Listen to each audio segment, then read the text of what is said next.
more than 2,000 troops have been dispatched to protect the site. Rebecca Collard reports.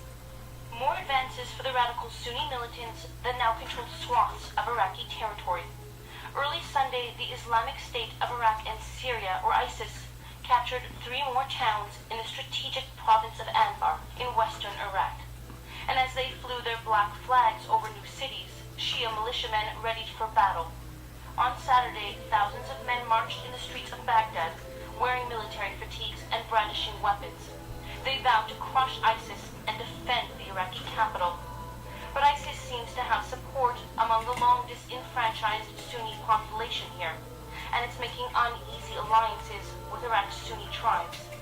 And as this crisis takes on an increasingly sectarian pitch, the U.S. has promised to send in 300 military advisors to help the Shia-led government of Nouri al-Maliki fight the Sunni militants. Rebecca Collard, CBC News, Northern Iraq. Well, we have a potential Mideast crisis going on in Iraq.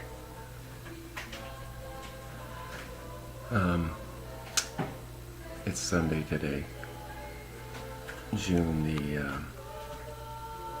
22nd, 2014.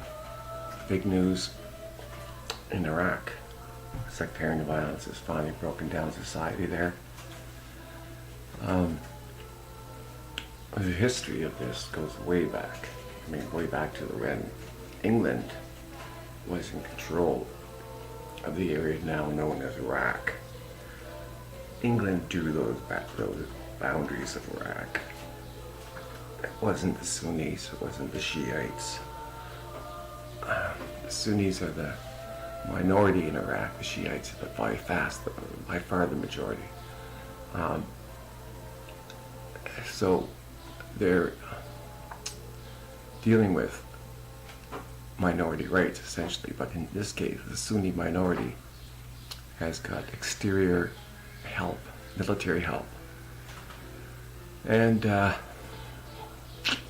United States has talked about bombing to protect Baghdad, talked about putting in 300 advisors. You do understand this means we're going back to Iraq, or the Kurds, that's the name, I couldn't remember. Anyway, they were the ones that were chemically bombed by Saddam Hussein. But the Kurds have decided they're not going anywhere.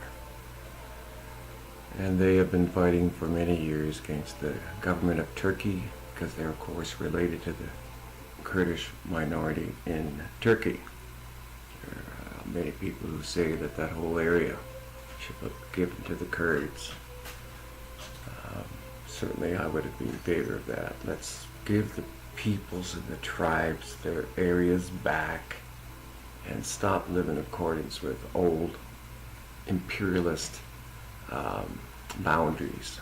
But the barbarism, they've been living with it for thousands of years. We can't expect to go in there, George W. Bush, and free them, and they're all of a sudden going to become Democrats.